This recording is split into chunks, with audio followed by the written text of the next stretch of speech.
دکتۆر شۆڕش ویستم بە پرۆفیسۆر بانگێکم قبوڵی نەکرد با لەو پرسیار لێ بکەم چاچێن نامۆزوعکە بۆچی قبوڵی نەکرد ئاساییە ئەتوانی خۆ بنێری بە بینەران و بە میوانە بەڕێزەکان. من دکتۆر شۆڕش حەسەن عومەر مامۆستای یاسای دەستوری لە زانکۆی سلێمانی ئەندامی لیژنەی نووسینەوەی دەستور بووم لە ساڵی 2005 و ماستەرەکەم بە ناوی مافی گەلی کورد لە دەستورەکانی عێراقا و دکتۆراکەشم بە ناونیشانی تایبەتمەندیەکانی فیدرالیەت لە عێراقدا کە هەموو کێشە تایبەتیەکانی خەڵکی کوردستانە، کێشە دیراسەیەکە تایبەت بە کێشەکانی هەرێمی کوردستان وەکو کیانێک لەناو دەوڵەتێکی فیدرالی. پێش ئەوەی کە قانونی ئیدارەی دەوڵەت دەربچێ من ماستەرەکەم تەواو کرد، بەڵام ڕایانگرتم وتیان با قانونی ئیدارەی دەوڵەتش بیخە ناو بەرنامەکەتەوە. فعلاً ئیشەکەی دەوڵەمەندتر کردین. ساڵی 2005 کورد و شیعە و سونە هەرسێکیان توانیان دەستور بنووسنەوە خرایە دەنگدانەوانی. کورد لە هەرێمی کوردستان بەم نزیکانە ئەتوانن ڕێکەون لەسەرەوەی دەستوریە بنووسنەوە کە جێ ڕەزامەندی میلەت بێت لەگەڵ لایەنە سیاسیەکان بەڕای تۆ؟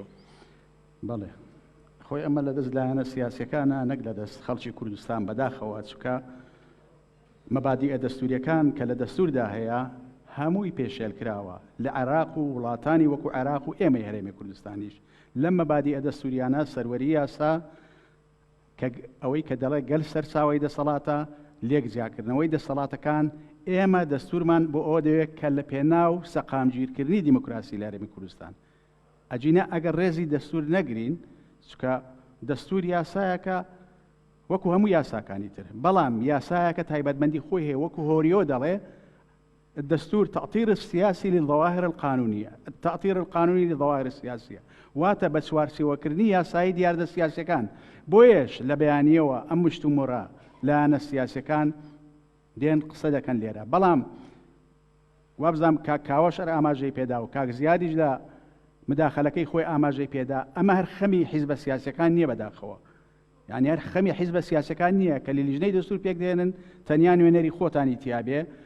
یاخود پانێڵێک دەکەن تەنیا لایەنە سیاسەکان بانکەن، خەڵکی تریش بانکەن، خەڵکی تریش بانکەن لە ڕێکخراوە دیموکراسیەکان، ڕێکخراوەکانی کۆمەڵگەی مەدەنی لە هەموو بوارەکاندا پێکهاتەکان با قسەی خۆیان هەبێت لە ناو پانێڵەکاندا. چونکە تەنیا ئێوە ئەگەر لە هەڵبژاردنەکان سیرکەین خۆ 150 خەڵک بەشداری نەکردووە، کەمتر لە 150 بەشداری دەکات، کەواتە 150 ترمایە بابێن بەشداری بکەن لە زانکۆکان سوودمەند بن. مەرج نییە. ئێمە زۆر قسە لەسەر ئەوە دەکرێت کە دەستوری عێراق حەق نییە خۆمان بەسینەوە بە دەستوری عێراق. ئێمە میلەتێکین، خصوصیەتی خۆمان جیاوازە بەڕاستی لەسەر عێراق. ئێمە کێشەوەیەکی نەتەوایەتیمان هەیە، پێکاتەکانیشمان بە هەموو زۆرەکانیان هەر ئەو کێشەیانێ بووە، هەر سێک بوو بێ لە کوردستان. مەسیحیەکان وەکو ئێمە مەعاناتیان هەبوو لە سەردەمی پێش ڕووخانی ڕژێم و لە سەردەمی پێش ڕاپەڕیندا. کەواتە کێشەی ئێمە ئەو کێشەی کە لە بەغدا دروست کرا لە کاتی نووسینەوەی دەستور، زیندووکردنەوەی تایفە و مکەونات و ئەمانە بەڕاستی ئەمە هەڵەیەکی گەورەیە لە دەستوردا نابێت جێ بکرێتەوە. ئێمە هەوڵ دەین دەستورێکی دیموکراتی مۆدرن مواتنە، دەستور المواطنە، دەستور المواطنە دابنین. من ئەگەر هاوڵاتی بم با دەستور باسم بکە کوردم لە پێشەوەی دەستور مافەکانم بدرێت، کێشە چی ئیسفادە لێ دەکەم ئەگەر مافەکانم دەستەبەر نەبێ؟ سیر کە دەستوری عێراقی 1925 باسی کەسی نەکردووە، نەباسی کوردی کردووە، نەباسی عەرەبی کردووە، باسی هیچ پێکاتەیەکی نەکردووە، بەڵام هەموو پێکاتەکان کام پێگە حەساس بۆ وەریان گرتووە. ساسۆن حەسقێڵ کە دانەوری ئەو دەستوریە یەهودی بووە، تەحەدای مەلیکی کردیە کە پارەی بۆ سەرف نەکردووە بە ناقانونی لەبەرەوەی دەوڵەتی سەروەری قانون بووە، دەوڵەتی سەروەری قانون بووە. کەواتە دوایی هاتیم بۆ دەستوری 58. دەستوری 58 وتی کورد و عەرەب شەریکن لەم وڵات، بەڵام شانبەشانی ئەم شەریکایەتێ وتی عێراق جزء من الأمة العربية. ئیتر مەسەلەی دینیان خستەناوە، مەسەلەی پێکاتەکانیان، بەڵام هیچیش حەق خۆیان پێ نەدا. بەس کە بگەڕێەوە سەر دەستوری 1925 لەبەرەوەی قانون سەروەر بوو، 39 ساڵ ئەم دەستوری 1000 تعدیل کرا لە 1943 تعدیل کرا ڕێزیشی ژیرە هەمووی ملکەز بوون بۆی قیمەتی نییە دەستور ئەگەر بێت و حاکم و محکوم ملکەز نەبم بۆی یعنی تۆ دەی دەستوردانەی وا بیر دەکەی و بە حسابی حیزبەکەی خۆت بە حسابی ڕەمزەکەی خۆت بیر دەکەی و دەستوردانەی ئەمە غەڵەتە بڕۆ بگەڕێەوە سەر ئەو دەقەی کە لە دەستوری 1925 هەیە مادەی 13 دەڵێ ئیسلام دین الدەولە هەر ئەوەندەی وتووە ئیتر نەیوتووە مەزەر ئەساسی للتەشریع شان بەشانی ئەوە مافی هەموو پێکاتە ئاینەکانی تریشی دەستەبەر کردێ لەوەی ئازاد بن لە چوارچەوەی قانون و نیزامی عامی ئاداب نیزامی عام و ئادابە ممارەسەی شەعائیرە دینیەکانی خۆیان بکەن تەواو هەر ئەمەمان دەوێت بەڵام قانونی مەدەنی کە لە 1950 دانراوە ئەڵێ سەرچاوەکانی قانونی دیاری کردووە ئەم مەسەلەر کە لە میسریش دەستوری 1970 تعدیل کرا مقۆ و چێشمەچێشی خستە ناو زانایەکانی دەستوری لە میسر ئێمە پێویستمان بەوە نییە ئەگەر بڵێن سەرچاوەی ئەساسی تەشریعە یان سەرچاوە نییە ئێمە بەیانی ناتوانین لێرە قانونێک دانین پێچەوانەی شریعەتی ئیسلام بێ بەتایبەتی ئێمە مەسائلی معاملاتی مەدەنی و تیزاری و قانونی عقوبات و ئەمانە هەمووی لە شریعەتی لاتینی وەرگیراوە ئەوەی کە ئێمە ئیشی پێ دەکەین قانونی ئەحوالی شخصی ئەوانەیە لە شریعەتی ئیسلام وەرگیراوە تا ئێستا نەتوانراوە گۆڕانکاری تیا بکە لە سەردەمی عەبدولکەریم قاسم تعدیل لە کرا لە قانونی ئەحوالی شخصی کە ژن و پیاوی وەکو یەک لێ کرد لە میراتە دوای گەڕانەوە وەکو خۆیان لێ کردەوە کەواتە ئەم مەسەلانە بەڕاستی ئێمە خەمێکی گەورەترمان هەیە کە دەستورێک دانین ڕێز لە دەستورەکە بگرین بەوەی نییە من جێی خواستەکانی خۆمی تێ بکەمەوە ئەوی جێی خواستەکانی خۆی تیا بکاتەوە بۆ یەکەوە هەمومان لەسەر دەستورێک ڕەکەوین کە مافی هاوڵاتی مەبدەئی مساوات تەطبیق بکات بەداخەوە ئێستا بە هەموو حیزبەکانی کوردستان ئەوەی لە سوڵتەیە ئەوەی لە معارەزەشە هەمومان تاقیکردنەوە مەبدەئی مساوات و مەبدەئی هاوڵاتیتان پێشێر کرد بوو بۆ نمونە کاتێک کۆمیسیۆنی هەڵبژاردن لە کوردستان دانرا هەر ئەوانەی کە دوێنێ معارەزە بوون ئەوان هاتن بەم حاسەسەدا ناکە پێشتر ڕخنەیان لە ئیشەکە دەگرت دەیانگوت دەبێت خەڵکی سەربەخۆ ئەم پۆستە پڕکاتەوە بەڵام هەر خۆیان هاتن بە بەشبەشێنەی حیزبایەتی پڕیان کردەوە ئێمە دەمانەوێت دەوڵەتی مساوات دەوڵەتی هاوڵاتی دروست بکەین کە دەستورەکە هەموو ئەم شتانەی تێدا ڕەنگ بداتەوە ئەمجا ئەگەر بینە سەر سیستەمی سیاسی وەکو وتم ئێمە دەستور بۆ ئەمڕۆ دانانین ئەمریکیەکان 230 قسوور ساڵ پێش ئەمڕۆ دەستوریان داناوە تا ئێستا 27,000 تعدیلیان کردووە 27,000 ئەویش نەهاتوون یەکەم سەرۆک کە ئیبراهام لینکۆن کە جۆرج واشنتۆن بوو فەزلی هەبوو لەسەر ڕزگارکردنی ئەمریکا لە دەست ئیستعماری بەریتانی دوو دەورە خۆی کاندید کرد و ئیتر وازی هێنا دەستورەکە دەقێکی تیا نەبوو بڵێ بۆت نییە جاری سێم خۆی کاندیدکەوە خەڵک تەکلیفی لێ کرد بەڵام ئامادە نەبوو خۆی کاندید کاتەوە ئەمەیە ڕێزگرتنی عورفی دەستوری بنەما دەستوریەکان ئەمە بوو بە عورفێکی دەستوری تا ئەو وەختەی ڕۆزفلت هات لە کاتی شەڕی جیهانی دووەم ئەم عورفەی شکاند ئیتر ناچار دەستوریان تعدیل کرد خرسیانە ناو دەستورەوە بۆیە یعنی ئەم دەستورەکە دانراوە لە ئەمریکا بە حسابی جێڤەرسۆن و مادیسۆن و جۆرج واشنتۆن دانەندراوە ئەمجا بە نسبەت سیستەمی سیاسی ئەگەر ئێمە قسەی لەسەر بکەین ئێمە دەبێت بە دوای سیستەمێکدا بگەڕین کەوا لەگەڵ خۆماندا بگونجێ لەگەڵ واقع ئێمەدا بگونجێ تۆ سیر کە ئەمریکیەکان بۆ سیستەمی سەرۆکایەتیان هەڵبژار لەبەر ئەوەی بینیان سیستەمی سەرۆک لە ئیستعماری بەریتانی لە نیزامی بەریتانی دەوری زۆر زەعیفە وتیان ئێمە وڵاتێکمان دەوێت کە سەرۆک دەوری تێدا بەهێز بێ فعلاً دەسەڵاتی فراوانە هەموو دەسەڵاتێکیان داوەتێ خۆی وەزیر دادنێ خۆی وەزیر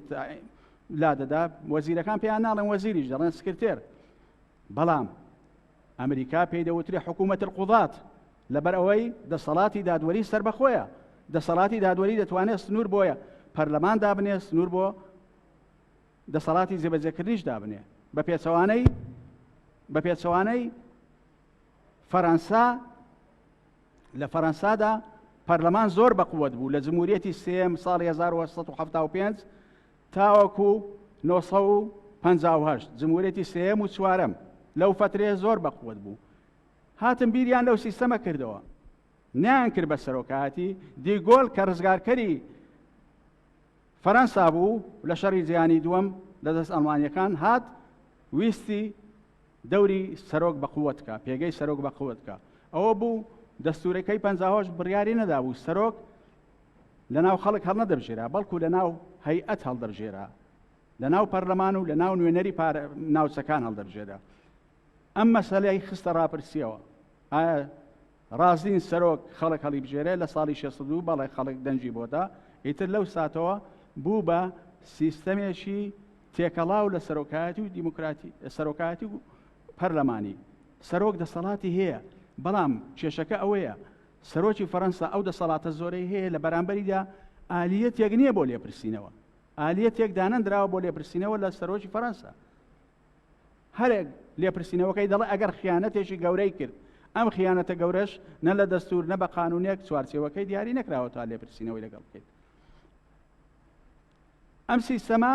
پێش فەڕەنسا دەستوری ڤایماری ئەڵمانی دانی پێدا نابوو دای نابوو کە هیتلەر هاتە سەر حکوم بە هەڵبژاردن ساڵی 1933 ئیتر ئەوە بوو دەستی بەسەر پەرلەماندا گرت و ئیلغای کردەوە بەرەو دیکتاتۆریەت ڕۆیشت پێش ئەو لویس ناپلیۆن برازاکەی ناپلیۆن ساڵی 1938 بە هەمان شێوە دەستورەکەیان وادانا کە سەرۆک لەلایەن خەڵکەوە هەڵبژێرێ و پەرلەمانی شەبێ مختەڵەت بەڵام دوایی سیستەمەکەی گۆڕی بۆ ئیمپراتۆری لە پورتوغال بە هەمان شێوە ئەواتە ئەم سیستەمە تەنیا لە فەڕەنسا سەرکەوتووە ئەو وڵاتە عەرەبیانەی کە تەقلیدیان کردەوە وەکو میسر و تونس بینیمان لە بەهاری عەرەبی هەمویان بۆرقێبا لە ساڵی 59 لەسەر حکوم بوو ساڵی 75 ساعت دەستوری تعدیل کردبەوەی تا لە ژیان مایە بمێنێتەوە لەسەر حکوم حوسنی مبارەک پێش حوسنی مبارەک سادات پێشەوەی اختیار بکرێ بکوژرێ لە مانجی چواری 1970 دەستورەکەیان تعدیل کردبەوەی تا ماوە بتوانێت خۆی کاندید بکاتەوە بە هەمان شێوە حوسنی مبارەک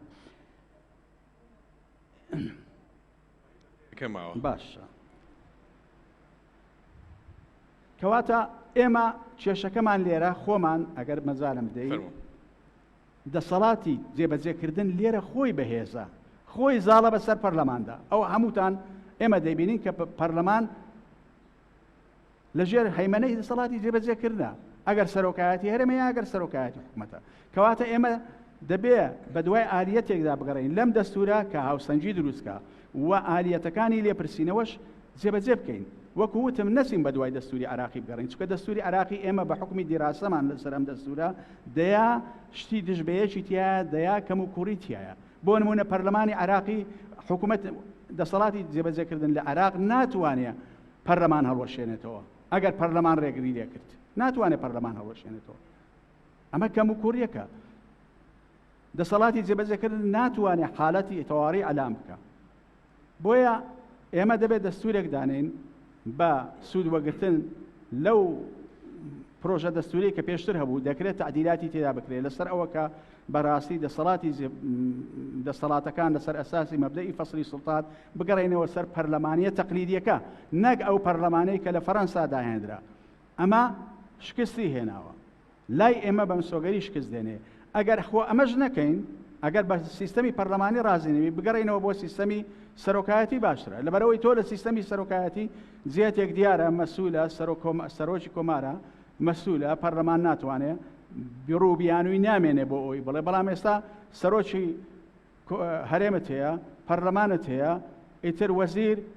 دەبێت موافقەی پەرلەمانی لەسەر بێت تا ئاگۆڕدرێ بۆیە لە هەمان کاتیشدا سەرۆکی هەرێم مەجالی لێپرسینەوەی نییە ئالیەتی لێپرسینەوەی نییە بەپێی ئەوەی کە ئێستا لە قانونی سەرۆکایەتی هەرێم ڕێکخراوە کەواتە ئێمە بەڕاستی بۆ ئەوەی بگەڕێنەوە دەستورێک دابنین ئەم دەستورە شایانی ئەوە بێ کە شایانی ئێمەی کورد بێ کە ساڵەهایە مەعانات دەچێژین جیا لە هەموو میلەتانی دەور و بەرمان کە ئەم دەستورە قابلی ئەوە بێکەوە هەموو بنەما دیموکراتیەکان لە خۆی بگرێ نەک ئێمە بەرەو ئەوەی بەرین چکە ئێمە ئەگەر بینین ئللا مەصدەر دین مەصدەری ئەساسی تەشریع ئەو سەوابەتی ئیسلام عەرەبەکان خۆیان کە لە مەسەلەی داخلکردنی فوقهای شەریعە بۆ محکەمەی ئیتحادی لیان بووە بە مشتومڕ تا ئێستا نەگەیشتونەتە نەتیجە تا ئێستا نەتەگەیشتونەتە یەک نوقتە ماوە بەداخەوە تۆ دەستور بۆ هەرێمێک دانێ بەڵام ئەم هەرێمە گرنگترین شت کە کیانی دیار نەکراوە سنووری دیار نەکراوە بڕۆ دەستوری ئەمریکا دەستوری زۆربەی وڵاتە فیدراالەکان دەڵێ ئەم وڵاتە فیدراالیە لەم هەرێمانە پێکاتوە ئێمە خۆمان کەم تەرخەم بووین چۆن لە دانانی دەستورەکە بە هەمان شێوە لە جێبەجەکردنی مادەی 140 بۆ ئەوەی کەوا لانی کەم سنووری هەرێمی کوردستان یەکلا بێتەوە بۆ ئێمە بتوانین لە ناو دەستورەکە مەسەرەکە ئاماژەی پێ نەدەین خۆ ئەمە یەکلا نابێتەوە دەبێتەوە لە ناو دەستور بە مادەیەک باز لە هەویە و سنووری هەرێمی کوردستان بکەیت زۆر دەستە خۆش بێت پرسیارەکانتان تێبینیەکانتان فەرموو مامۆستا ئەو مایکی بۆ بەرن بێ زەحمەت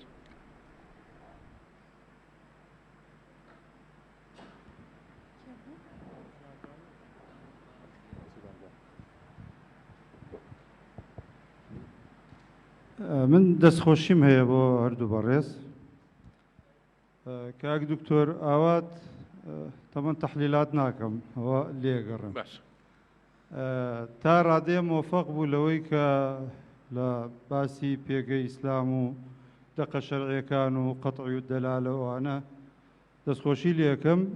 بەڵام یەکشتیشی بۆ ئەگەر قبولکە بۆ ڕاستەکەمەوە کە نوسوسی شەرعی تەنها لە قورئانە قەتعی و دەلالە نییە لە سونەتی شەهەمانە هەر بۆ ئاگداریت 5 فەرزەی نوێژ بە سونەت تەزبیت کراوە لە قورئاندا تەزبیت نەکراوە ئەوەی تر تەفاسیلێکی هەیە وێ ڕای دەستخۆشیم بۆت بەڵام حەزم کردەوە تیژ بۆ ڕاستکەمەوە دووەمیان من وەکو مەکانەتی جەنابەت ئەگەر بۆم بۆری پێت بڵێم ئەو دەستەواژەی خوا هیدایەتمی داوە لای خوان دوورکەوتومەتەوە چاک نەبوو چونکە ئیخوان نە گروپێکی تیرۆریستیە نە لادەرە لە دەرچووە لە ئیسلام ئیخوان گروپێکە لە سەرتاسەری عالەما خزمەتی کردووە ئێستا ڕژێمێکی دیکتاتۆری کودەتاچی میسر کە بە تیرۆریستیە زانێ ئەوە ینی نابێت لە نێوەمەدا ڕەنگ بداتەوە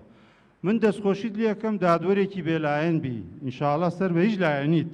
بۆیە حەزەکەم کە ئیخوانیت لەو ڕۆوە کە دادوەرێکی مستەقل بی بەڵام ئیخوان گەرچی من ئیخوان نیم بەڵام تا قیامەت بۆ خۆم شانازیەکەم پەروەردەی مەدرسەی ئیخوانم لە ڕێی ئەوانە هیدایەت دراوەوە کۆتا قسەمەوە قەوسێکم بیتێ سوپاس دەکەم هیوادار بووم بۆ جەنابێ بۆ دکتۆریش ئێمە قسەکانمان زیاتر لەسەر دەستوری هەرێمی کوردستان یان پرۆژەی دەستوری هەرێمی بەس من طبعا ئامن طبعا ڕێز و حورمەتی دادوەرەکان زۆر ئەگرم لەبەرەوە دەمەوێت وەکو قوتابیەکی قانونیش خزمەتی ئەو دکتۆرە بکەم حەزەکەم ئەو تعبیرم لەو نەبیستایە دەستەکانی خۆش بێت طبعا بۆیش گەورەی ئەگەر دەستەواژەکەی ڕاستکاتەوە ئەوە من پێم وایە هەر لە دڵیان نیازیەوە بۆ وا بڵێ کە من دادوەرم نە ئیخوانم نە یەکێتیم نە پارتیم خۆزگای هەموو دادوەرەکانمان ئەگەر ئەسڵەن ئەم هەرێمە دادوەرەکان ڕاستیەکەنەوە گەر ڕاست بکەن ئەوە نەتوان ڕاستیکەنەوە سەلام دکتۆر هەروەڵا بێ زەحمەت سنەتەوە بەڵێ ڕاستە ینی قورئانیش و سنەتیش هەردووشیان ئەگەر هات و ینی سنەتەکە ئەوە بێ قەتعی و دەلالە بەڵێ ڕاستە ئەوە ڕاستە بەنسبەت لە ڕاستیا من هەر مەبەستمەوە و یعنی هیچ لایەنێک نیم مەبەستمەوە سەر بە هیچ لایەنێک نیم و بۆ تەڵتیفی جەویش بوو ینی هەر بۆ ناکرێت ئینسان هەر بە وشکی قسە بکە و هەر بە کەلیماتی زیاتر مەبەستەکە ئەو نقطەیە بوو بەڵێ دەست خۆش بێت کەسی کە پرسیاری هەبوو ئەو خانمە بە تەوازونەکە ڕاگرین دواتر گەڕینەوە لای جەنابتان دەست خۆش بێ وەڵام من پرسیارێکم بۆ دکتۆر من بەناس ڕەمەزان بەڕێوەبەری ئامادەی ڕەنگینی کچان و لێپرسراوی ژنانی ئەکادیمی سلێمانی من پرسیارێکم هەبوو بۆ بەڕێز دکتۆر شۆڕش پرسیارەکەمەوە بوو باسی نووسینەوەی دەستوری کە ساڵی 2005 بەشداری کردو بەڕێزیان لە نووسینەوەی دەستوری عێراقا پرسیارەکەم ئەوەیە